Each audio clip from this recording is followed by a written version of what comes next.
Punishment and theories of punishment and IPC. इस video में हम सिर्फ पनिशमेंट करेंगे और थ्योरीज हम नेक्स्ट वीडियो में करेंगे।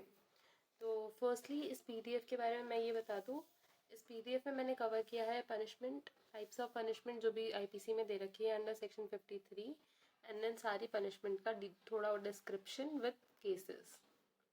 यहाँ पे इस पूरी पीडीएफ में जहाँ पे जो भी आपको रेड पॉइंटर से ऐसे पॉइंट्स दिख रहे हैं, ये इन सारे पैराग्राफ्स जो नीचे दे रखे हैं इनका प्रिसाइज में शॉर्ट की नोट्स है।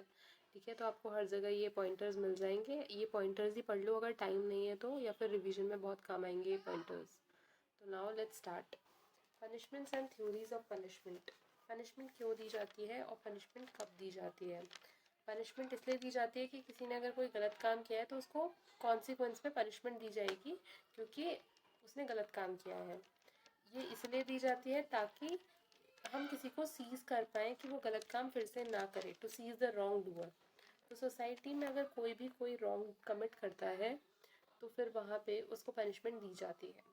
सेक्शन 53 में बता रखे हैं पनिशमेंट के टाइप्स जो भी आईपीसी में दी जा सकती है। चैप्टर 3 जो है आईपीसी का, वो इन टोटल सारे प्रोविजन से डील करता है पनिशमेंट से रिलेटेड। ठीक है, तो ये था पनिशमेंट का इंट्रोडक्शन। ऊपर वाले सारे पैराज में यही चीज़ बात कर रखी है कि पनिशमेंट दी जाती है टू अ रॉन्ग डूअर जो कमिट करता है क्राइम, उसको सीज करने के लिए कि वो वापस वो क्राइम ना करे। ठीक है, ये एक रिजल्ट होता है आपके रॉन्ग डूइंग का।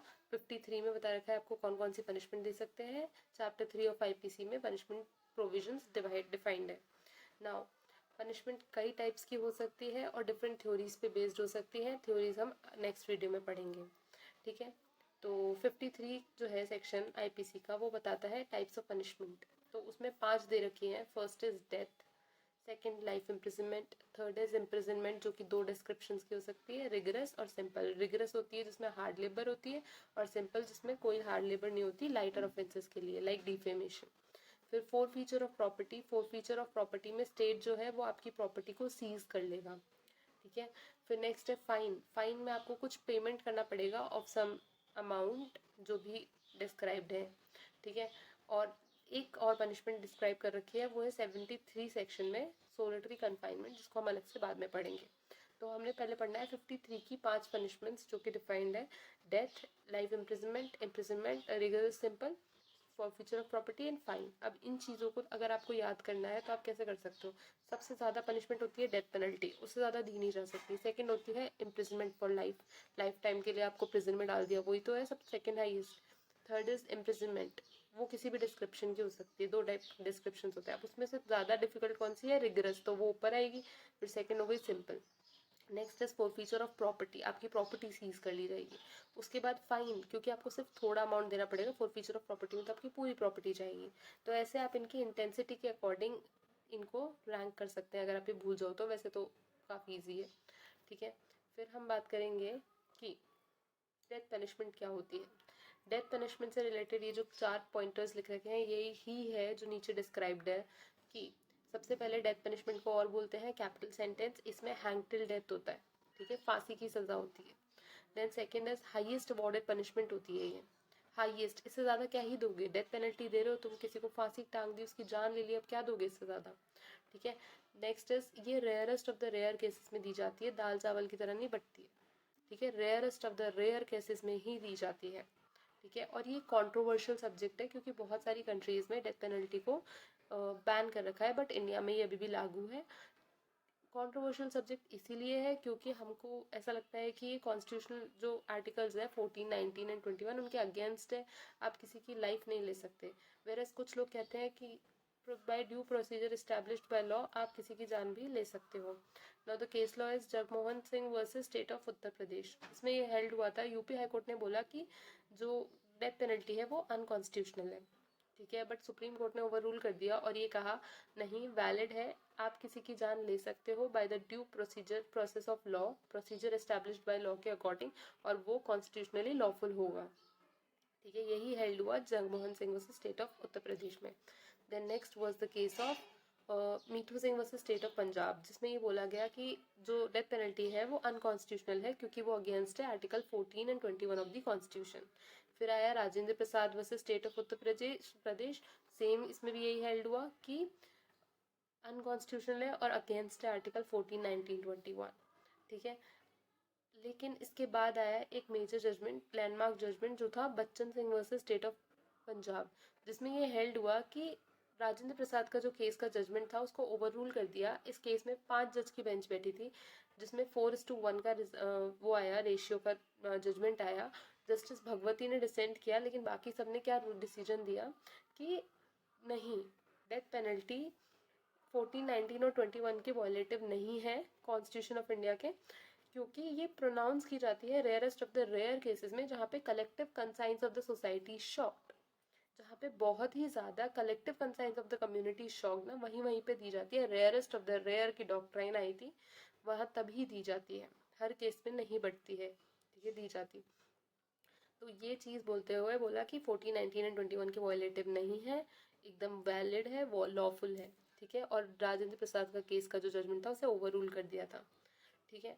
अब कुछ ऐसे सेक्शंस याद रख लो जहाँ पे ये दी जाती है डेथ पेनल्टी, जो फर्स्ट ऊपर वाले पैरा में लिख रखा है। कैपिटल पनिशमेंट आप दे सकते हो 121, that is waging of war, और ये ऐसे बहुत सारे जजमेंट्स हैं, सॉरी सेक्शंस हैं, इनमें दी जा सकती है। आप कुछ 2-4 नंबर याद रख लो अगर आपको हेडिंग याद नहीं भी हो रही है तो, ठीक है, हेडिंग देख लेना आप बेयर एक्ट से। Next is imprisonment for life, ये सेकेंड हाईएस्ट, ठीक है, ऑब्वियसली इम्प्रिजनमेंट फॉर लाइफ। तो अब इसमें है ना, आपको सबसे पहले बताना है कि ट्रांसपोर्टेशन ऑफ फॉर लाइफ को सब्सटीट्यूट कर दिया था इम्प्रिजनमेंट फॉर लाइफ से बाय 26th अमेंडमेंट 1955, ठीक है। इसमें पहले है ना, इसमें क्या होता है, पनिशमेंट, इस पनिशमेंट में आपको है ना इम्प्रिजन कर दिया जाता है for the remaining term of your life, ठीक है। आप इसको पार्डन करवा सकते हो, कम्यूट करवा सकते हो for a fixed period, to a fixed period, okay. Now इसमें नेचुरल मीनिंग यही है, imprisonment for the whole and the whole of the remaining term of your life, ठीक है। जो कन्विक्टेड पर्सन होता है वो अपनी नेचुरल लाइफ का जो भी रिमेनिंग होता है उसके लिए, पूरी लाइफ के लिए जेल में रहता है, इम्प्रिजन कर दिया जाता है। अब सेक्शन 57 इसमें एक इंपॉर्टेंट सेक्शन है जो मेंशन करके आना, जिसमें ये बोला जाता है कि वैसे तो पूरी लाइफ टाइम के लिए होती है इम्प्रिजनमेंट फॉर लाइफ, लेकिन अगर कैलकुलेटिंग पर्पस के लिए चाहिए तो fractions of the imprisonment for life दे रखा है सेक्शन 57 में, जो कि 20 ईयर्स, ठीक है। और LI है ना, वो कभी भी इम्प्रिजनमेंट फॉर लाइफ जो है ना, वो कभी भी सिंपल इम्प्रिजनमेंट नहीं हो सकती, हमेशा रिगरस इम्प्रिजनमेंट ही होगी, ठीक है, हमेशा रिगरस इम्प्रिजनमेंट ही होगी। अब जो इम्प्रिजनमेंट फॉर लाइफ है ना, अगर आप उसको कम्यूट भी करवाते हो, सब्स्टिट्यूट भी करवाते हो, कम करवाते हो ना, गवर्नमेंट अगर अप्रोप्रिएट गवर्नमेंट उसे कम कर देती है, कम्यूट, रिड्यूस से सस्पेंड कर देती है, तो वो under article, as per article 433B of CRPC and section 55 of IPC, इनके अकॉर्डिंग वो सिर्फ 14 साल तक ही कम हो सकती है, 14 साल से कम नहीं हो सकती, 14 साल तक ही रिड्यूस हो सकती है imprisonment for life. Next is imprisonment. अब इम्प्रिजनमेंट में क्या होता है, आपको इम्प्रिजन कर दिया जाता है फॉर सर्टन टाइम, वो कुछ भी हो सकता है, 7 साल, 3 साल, 10 साल, ठीक है, ऐसे। अब अब 2 टाइप की होती है ये, रिगरस इम्प्रिजनमेंट और सिंपल इम्प्रिजनमेंट। इनको ना उल्टा करके लिख देना, मैंने गलती से है ना पहले सिंपल इम्प्रिजनमेंट एक्सप्लेन कर रखी है फिर रिगरस, पर आपको पहले रिगरस करनी है और फिर सिंपल, ठीक है। तो रिगरस में क्या है, आपको हार्ड लेबर के साथ पनिशमेंट मिलेगी, ये आपको इसमें है ना थोड़े डिफिकल्ट टास्क मिलेंगे करने के लिए, क्योंकि आपका जो क्राइम था वो हीनियस था थोड़ा ज़्यादा, ठीक है, उसकी ग्रेविटी ज़्यादा थी। अब इसमें आपको काम जो हार्ड लेबर मिलेगा वो क्या हो सकते हैं, agriculture, carpentry, drawing water etcetera, ऐसे कुछ भी काम मिल सकते हैं। वहीं पे सिंपल इम्प्रिजनमेंट में आपको विदाउट हार्ड लेबर सिर्फ सिंपल इम्प्रिजनमेंट मिलेगी, कुछ लाइट ड्यूटीज मिल सकती है, और ये लाइटर ऑफेंसेस के लिए अवॉर्ड किया जाता है, जैसे कि defamation. Next is forfeiture of property, इसमें आपकी जो प्रॉपर्टी होगी ना उसको सीज कर लेगा स्टेट, चाहे वो प्रॉपर्टी मूवेबल हो या इमूवेबल, दोनों, ठीक है। अब फॉरफीचर ऑफ प्रॉपर्टी की पनिशमेंट किन किन सेक्शंस में दी जा सकती है, 126, 127, इनकी हेडिंग आप पढ़ लो, अभी ये नहीं आएंगे इस यूनिट में तो आपके।